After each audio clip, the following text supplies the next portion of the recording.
Justice Georgina Wood and said so many things about her. I practiced before her when she was High Court judge. I know her very well. Then she proceeded to Justice Sophia Akufu. She was in practice, private practice, when I was also practicing. So I know her very well. Now she proceeded to Justice Tokunu. She is far behind me, so when I was in flight, she was not available. She was saying what happened. Please, she was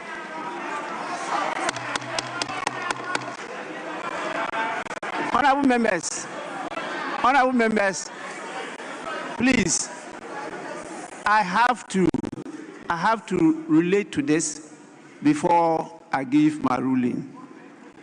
She was sharing her experience when she appeared at the Appointments Committee, and that she member speaking was a member of the Appointments Committee.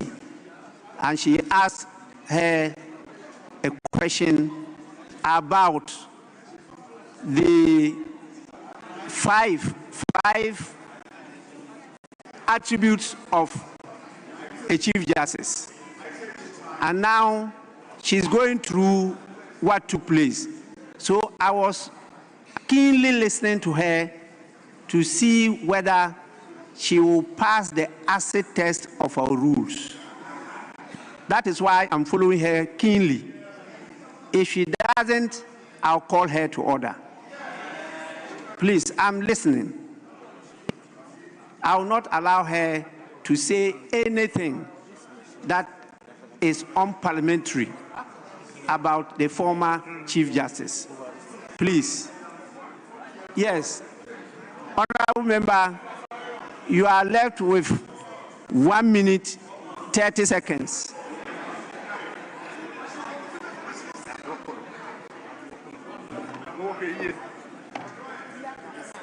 All right. Thank you very much, Right Honorable Speaker. So, Right Honorable Speaker, to pick up from where I left off. So this is the experience with Her Ladyship Gertrude Araba Tokunu. To the extent that the former Member of Parliament, Honorable ABF Hussein, had occasion to speak on Joy News File on the Saturday and said that, in his opinion, the most important question that was asked that day was the question asked by Honorable Zuwaira Mohammed Ibrahim. And the Chief Justice nominee failed to answer that question. Now, Mr. Speaker, I'm making this point that I can dovetail effectively into my next point. Mr. Speaker, Honorable member, Mr. please. Speaker, please.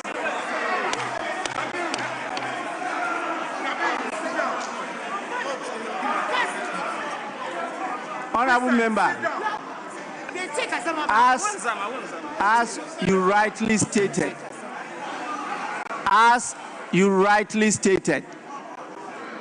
that is the opinion of Honorable ABA Husseini.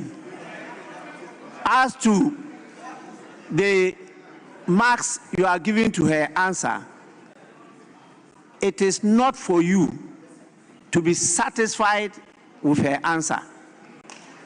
Once you ask the question, even on the floor here, the answers that are given does not necessarily satisfy the people who ask the questions. You cannot use that as the basis to judge her on this particular situation when she is not in question. We are not here discussing the former Chief Justice. No. So if you are going to celebrate them, and let's move on. Please. Yes, Honorable Dominic Nintini. Thank you very much, Mr. Speaker. Mr. Speaker, I'm guided. They've called. Mr. Speaker, thank you very much. The record has to be expunged. It has to be expunged. Mr. Speaker, that tells us one thing. They are not listening to you because they have known that you called me. Please go on. Mr. Speaker, thank you very much. Mr. Speaker, I want to really thank you. People who are not here to defend themselves, as Mr. Speaker has said, if you want to say adverse things about them, Mr. Speaker, I want to plead, as you have done, you protect them. So I want to say to you that, Mr. Speaker, as you want to say, Mr. Speaker, that I call on you to let them expunge that particular section so that it does not stay in their hands. That the section, the point she just made in trying to give marks to somebody who is not here, and even she is the subject of all that we are doing, they should expunge it. Because if there's anything, the record is that she has been our Chief Justice before, and she has cases in court. We don't know what will happen. So they should expunge that portion from the hazard. Honorable member, I'm trying to get which portion, because please, what I said was that she referred to the opinion expressed by ABF Husseini, showing that they were not satisfied with her performance. And I said that is his opinion. So is that why you are saying I should get expunged?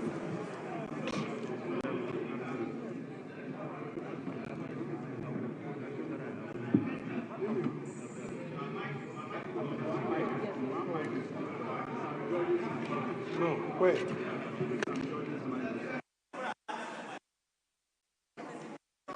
Okay, thank you, Mr. Speaker. Mr. Speaker, the point I'm making, the entire section should refer to the former, the Chief Justice, or Justice Tokonu's vetting, where she says that she failed to answer questions. I think that we should expunge that. That's the point I'm making. We should expunge that from the records. Just as you admonish her that she should veer away from it, I'm going further to plead with you to let the Hansard expunge that section completely from the records. Because unless somebody reads your comments, if I'm reading the Hansard and I don't go further to read your comments, I will not know that you have told her to move away from it, and that is not good. I just want them to expunge that section. That's all that I'm saying. The section that goes to say that in her view she has failed those questions, so she should expunge it. That's all I'm saying. Honorable member, I want to hear you again, because if I had heard the use of the word fail, I would have definitely ruled her out of order.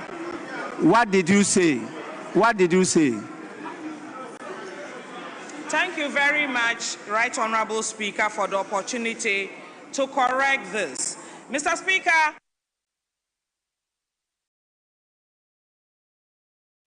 I asked a question to the then nominee, asking her to give 5 attributes of a good Chief Justice, and she mentioned 1. Thereafter, the Saturday after the vetting, Honorable ABF Husseini was on Joy News Newsfile program discussing the entire vetting process, and he indicated that he thought that the most important question that was asked at vetting was the question asked by Honorable Zuwaira Mohammed Ibrahima, to the effect that the nominee should give 5 attributes of a good Chief Justice. That is what I said. I never used the word fail. Hazard is my witness. They can go back and check. The word fail never came from me, Mr. Speaker. He said he's not. Mr. Speaker. Mr. Speaker.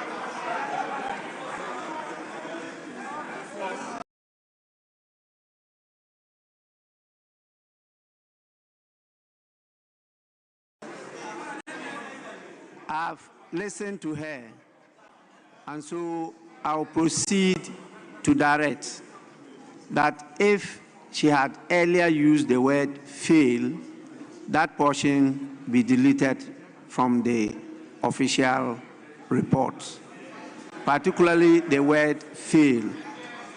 Now, she has stated clearly she did not use it, but it's recorded. And so the official reports will go through all this.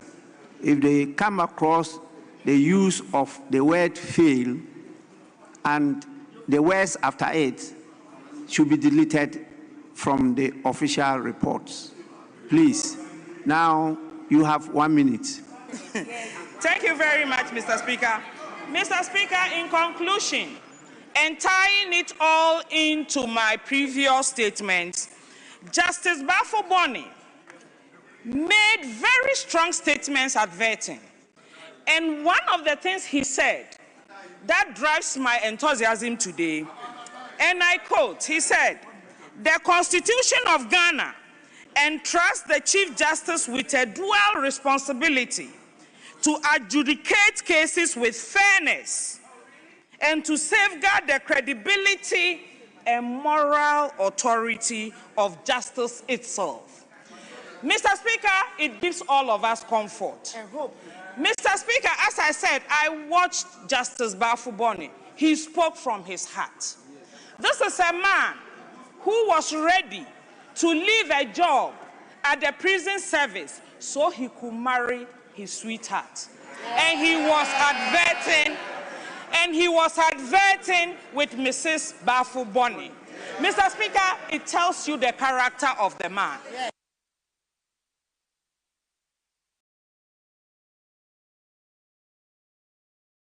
So,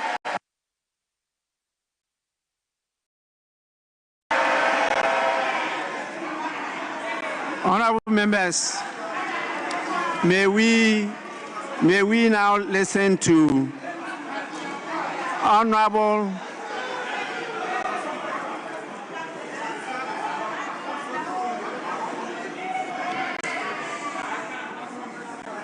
members, may we now listen to Honorable Anthony Emia. 5 minutes. 5 minutes. 5 minutes. Thank you.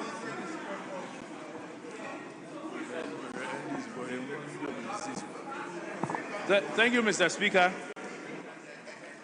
Mr. Speaker, may I place on record that Gertrude Torkornoo, throughout her distinguished service as a judge and Chief Justice, had an impeccable record. Sure. Not just impeccable, my Lord.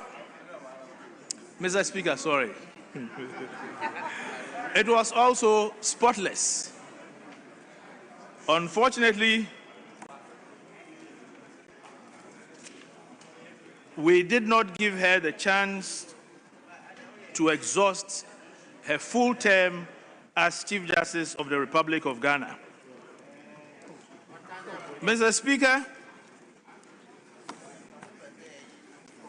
the executive summary before me this afternoon makes capital out of Article 144 of the 1992 Constitution, which has given birth to this exercise and the said report. But in the view of the minority,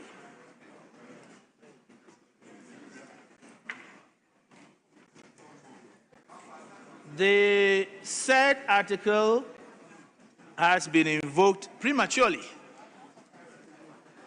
And I say so based on arguments advanced by my colleague, Honorable Anyimedu, citing the various cases. What is interesting about the said cases, Mr. Speaker, is that honorable member, don't fall into the same trap. That is not before us. And you know that these are matters pending in the court. So you have the right forum to go and ventilate your grievances and as much as possible vindicate yourself at the Parliament. Let's proceed with the business before us. That's all.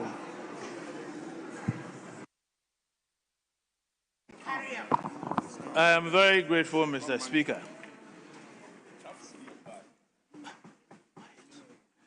Mr. Speaker,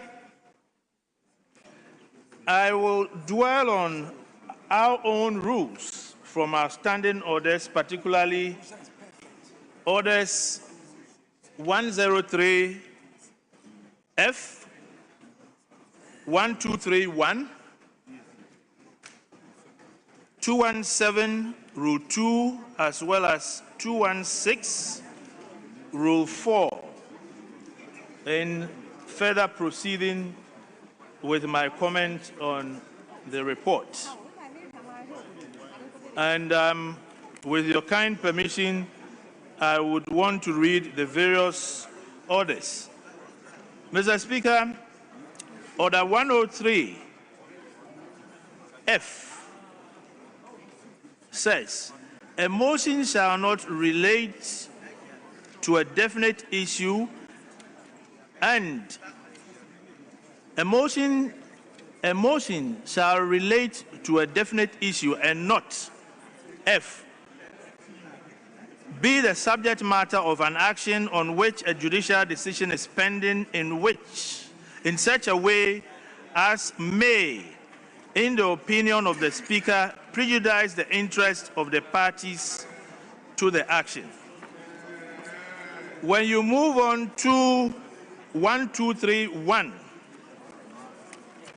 1231, which is under content of speech, says, a member or a person entitled to participate in a debate shall not make reference to any matter on which judicial decision is pending in such a way or may, in the opinion of the person presiding, prejudice the interest of the parties in the action. The combined effect of what's going on? The combined effect of Order 103F and 1231, with a great deal of respect, is to prohibit reference to parliamentary proceedings that could prejudice cases before the court. But in this particular instance, that is exactly what has preceded events leading to today's report. I will not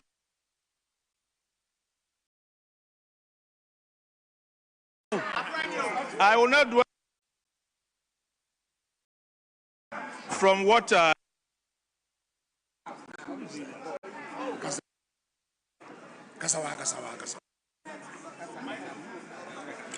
Please, honorable members, don't tamper with the mic. You may go on. Then again, if you move to Order 2172 and Order 2164,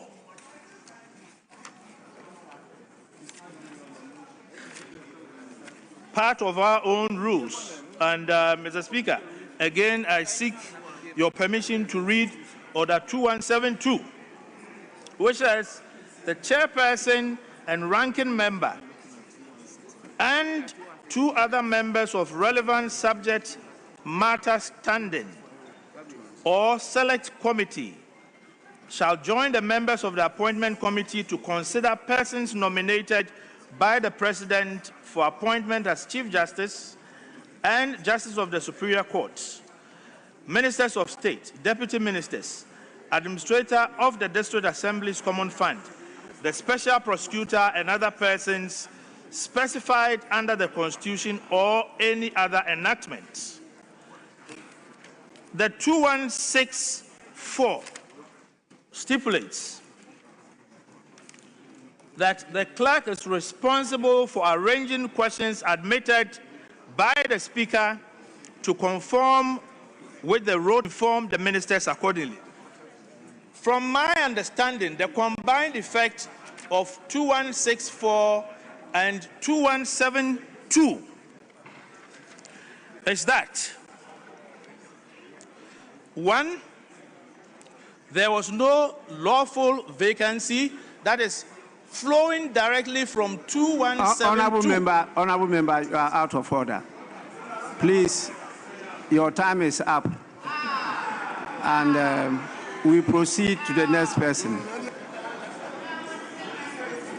Honorable members, we will now listen to Honorable Muntaka Mohammed.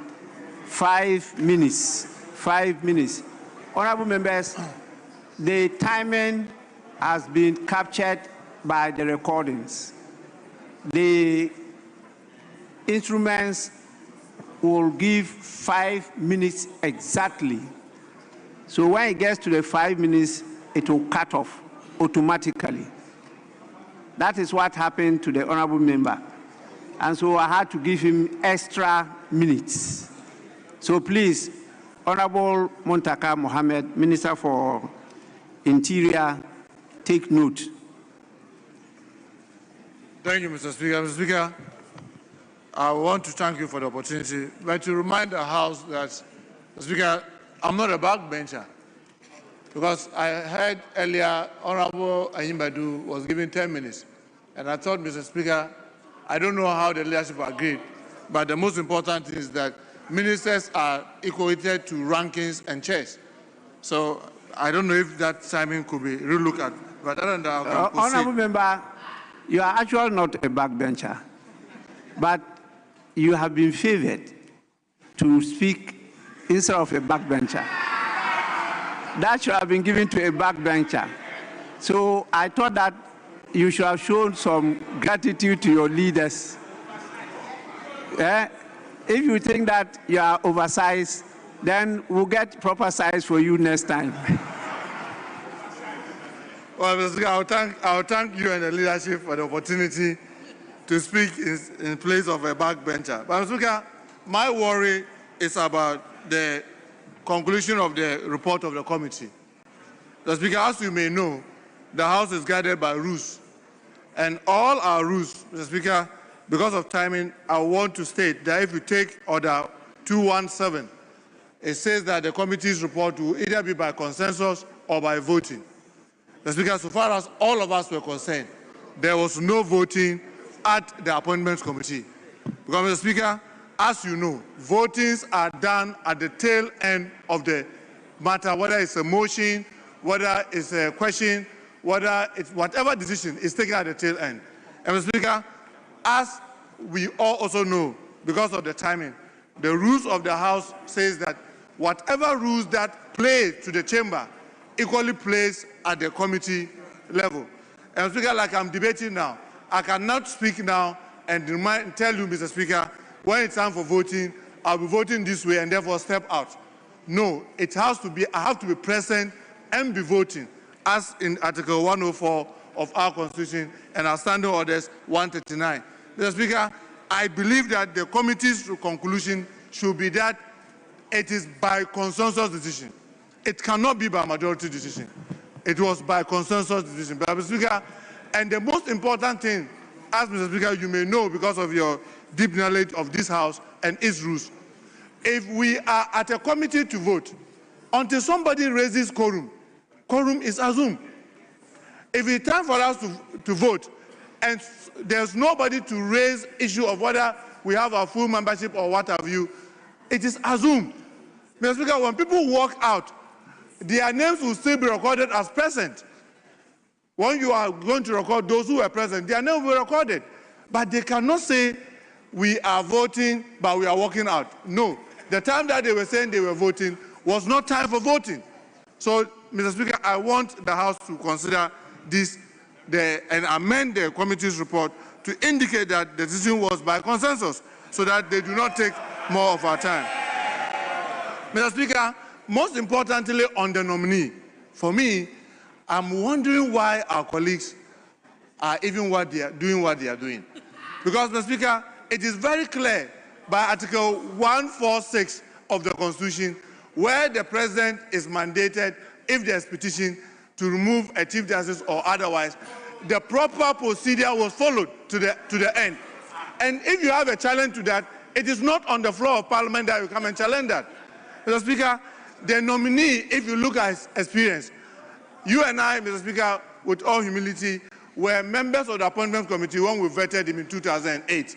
I was a backbencher member of the Appointments Committee, and he's been there for 17 years. Mr. Speaker, if you look at his impeccable records, you will be wondering why has he not been Chief Justice long ago. Because, Mr. Speaker, this is one person that has run his career through almost all the government. He got to the bench through President Rawlings, as indicated by even the committee's report. He got to the High Court through President Rawlings.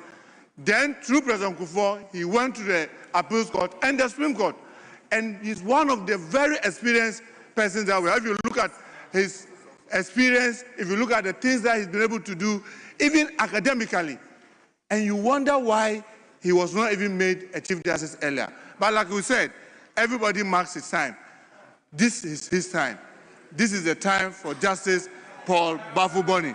And Mr. Speaker, we must support him and encourage him to be able to give out his best, as he himself had indicated in the record. But Mr. Speaker, I want us to look at the issue of the committee's conclusion, saying that it's by majority decision. Mr. Speaker, I strongly believe it is by...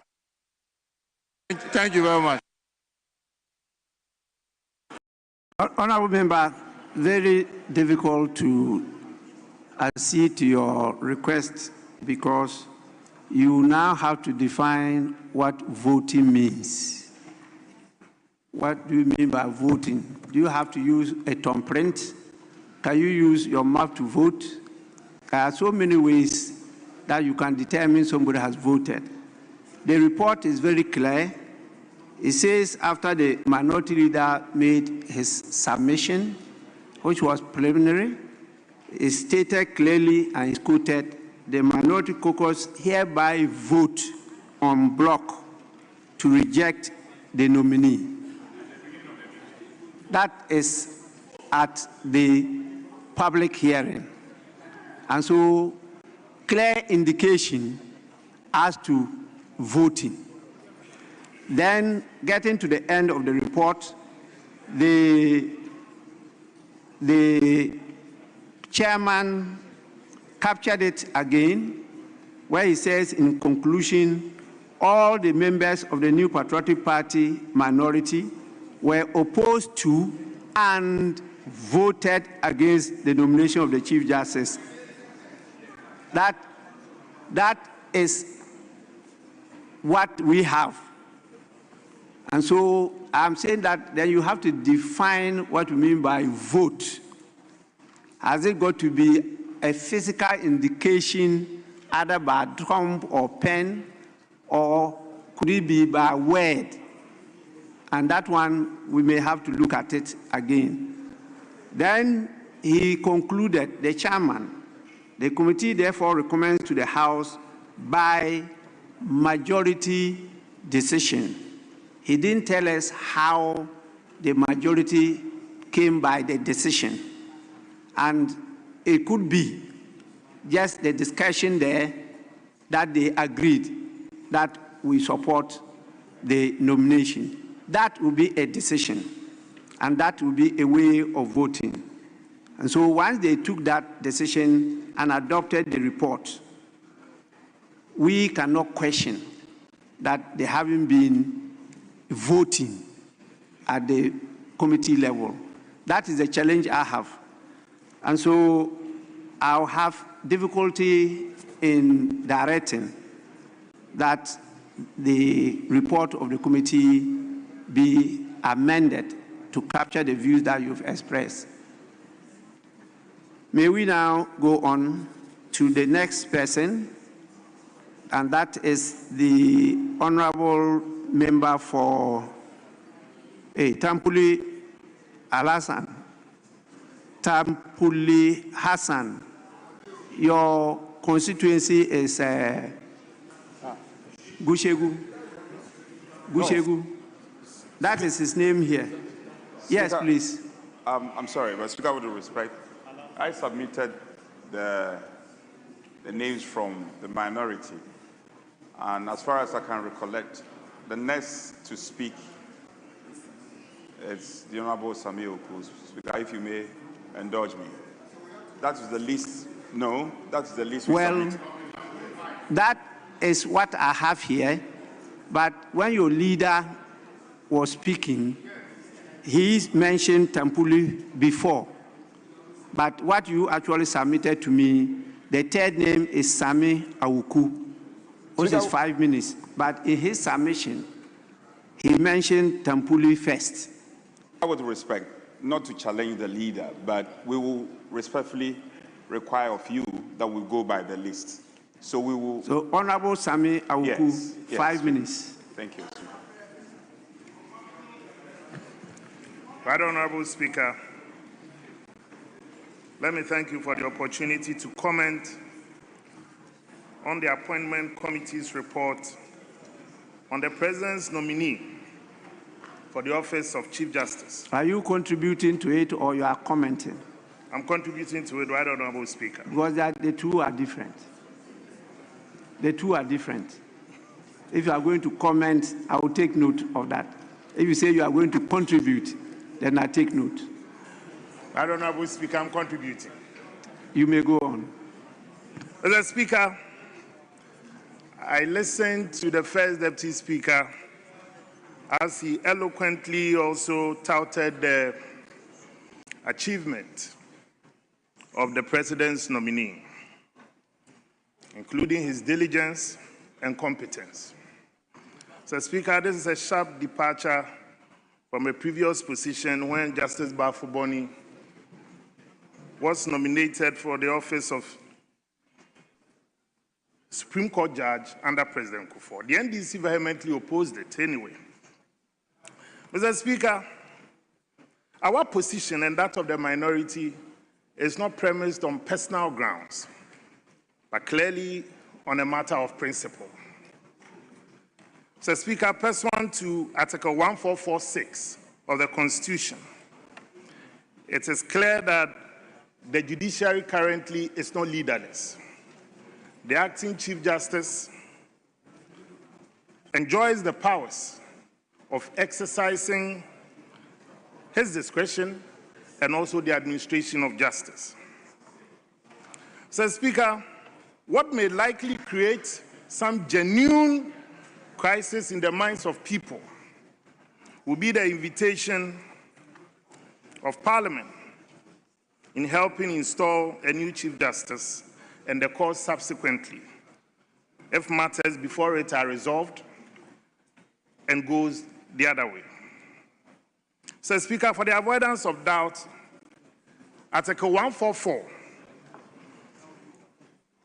mandates the President, and the President's power to also nominate a Chief Justice is not impaired at all, and it's not challenged. The President has exercised that power by nominating Justice Bafuboni.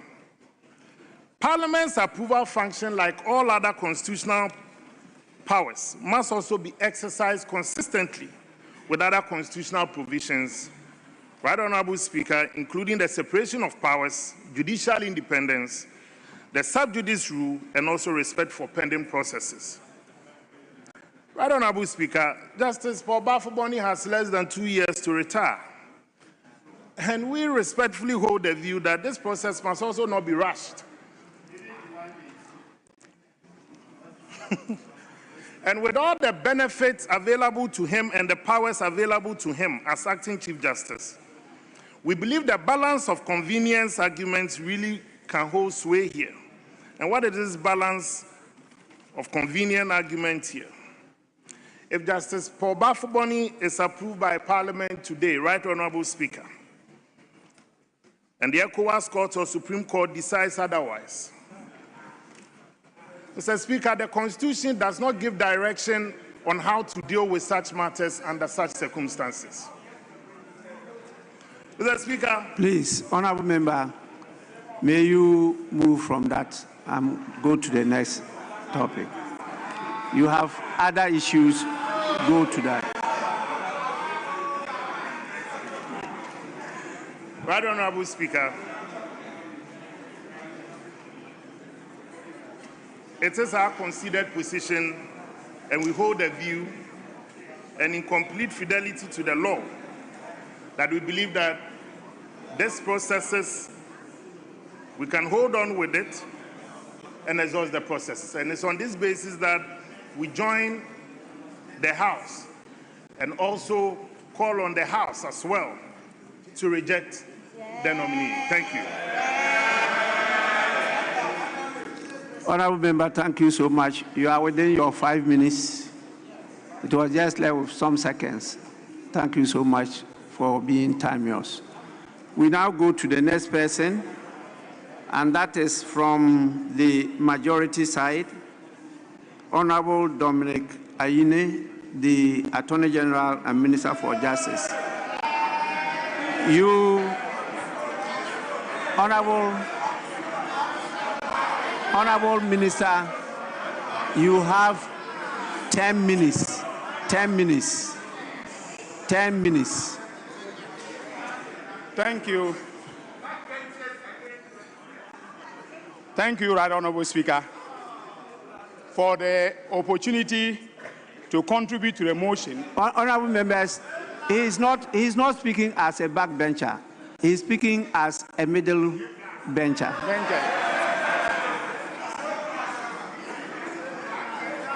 Thank you, Right Honorable Speaker,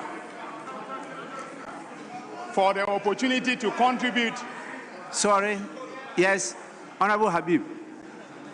Mr. Speaker, with respect, you said he is speaking as a middle bencher, but Mr. Speaker, with the agreement we have, middle benchers don't have 10 minutes. Then you have 7 minutes. So, Mr. Speaker, I'm reminded that unless he is speaking on behalf of the leadership, but if the Attorney General is speaking as a middle bencher, he has 7 minutes, not 10 minutes. Honorable member, you are right.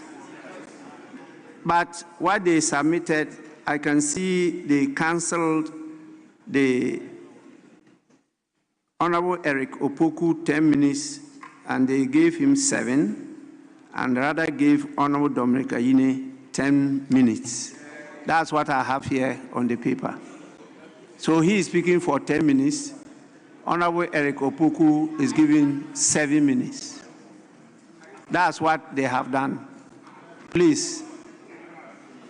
Mr. Speaker, with respect, in our case, we did indicate that the minority chief whip, that is the ship and the whip, slot was given to Honorable Anyumedu. That was the reason or the basis for his 10 minutes. So if it is the case that one of the leadership from the majority front bench is ceding his position or his allocation to the Attorney General, then they should indicate so. Rather than that, none of the speakers, apart from the leaders, have 10 minutes to speak. So they should put that on the record, so that it will not be the case that leadership will also speak and then... I have put that on the record. They don't need to do that. So please, let's move on. You have 10 minutes. Right Honorable Speaker, thank you very much for the opportunity to contribute to the motion for the approval of His Excellency the President's nomination for appointment as Chief Justice of the Republic of Ghana of the Honorable Justice Paul Bafo-Boni. Mr. Speaker, I have a preliminary observation to make. As was rightly pointed out by the Honorable Zuwaira Ibrahima, I also, the Honorable Member for Salaga South, I also sat through the entire vetting process and observed, sometimes with consternation, about the conduct that was exhibited at the vetting. Mr. Speaker, the Constitution enshrines the doctrine of the co-equality of the 3 branches of government: the executive, the legislature, and the judiciary. The doctrine of co-equality means also implicitly that the principle of comity, and I'm talking about comity as in C-O-M-I-T-Y, must apply in the relationship amongst the three branches of government. What does comity mean? Comity, Mr. Speaker, simply means courtesy extended towards a person that you respect as a co-equal. Mr. Speaker, on that day... Honorable member, you have 10 minutes. Yes, Mr. Speaker. Unless you want to tell me... I will speak within the 10 minutes, Honorable member, unless you want to tell me that the apology are rendered to the judiciary because of the conduct of some members at the Appointments Committee is not sufficient. Unless that's what you want to tell me, I think that you need to move away from where you are now to another issue. I have done that already on behalf of the whole House. And I did it sitting on this same chair, presiding over this House. So please, don't overstretch that issue again. Thank you very much, Right Honorable Speaker. I thought rightly that I was adding my voice to your powerful voice about how we conduct ourselves. So I take a cue from you. Mr. Speaker, we on this side of the House, we have no doubt that the President of the Republic appointed the right person to the position of Chief Justice of the Republic. Mr. Speaker, in line with Article 128, Clause 4 of the Constitution, there are three main criteria for qualification as a Justice of the Superior Court. One is high moral character, proven integrity, and that the person should be not less than 15 years. Mr. Speaker, the Honorable Chief Justice, the Honorable Paul Bafo-Boni, more than qualifies within the context of Article 128, Clause 4 of the Constitution. He's been a Justice of the Supreme Court or a Justice of the Superior Court for more than 30 years, more than 3 decades. There has been no incident of questionable acts of integrity on his part. Indeed, prior to coming for a vetting, Mr. Speaker, the NIB, or the National Intelligence Bureau, or what we used to call BNI, did background checks on him, and the report came back with a clean bill of health. He is squeaky clean as far as his job as a Justice of the Superior Court is concerned. So there are no questions to be raised when it comes to meeting the constitutional criteria. Mr. Speaker, we all know in this country that our judiciary is at a crossroads, that public trust is fast declining when it comes to the performance of the judiciary. Various studies, empirical studies have shown that that is the case. In that respect, Mr. Speaker, you need an experienced hand to steer the affairs of the judiciary and take us out of that storm. And the right person at this moment in time is no other than the person who has served the judiciary with distinction for over 3 decades. Mr. Speaker, when he answered the questions, you could see he did so with brilliance. You could see he did so from an experienced standpoint, somebody who knows the judiciary outside out, and he is a person who will steer us out of the troubles that we are now facing in terms of the institutional performance of the judiciary.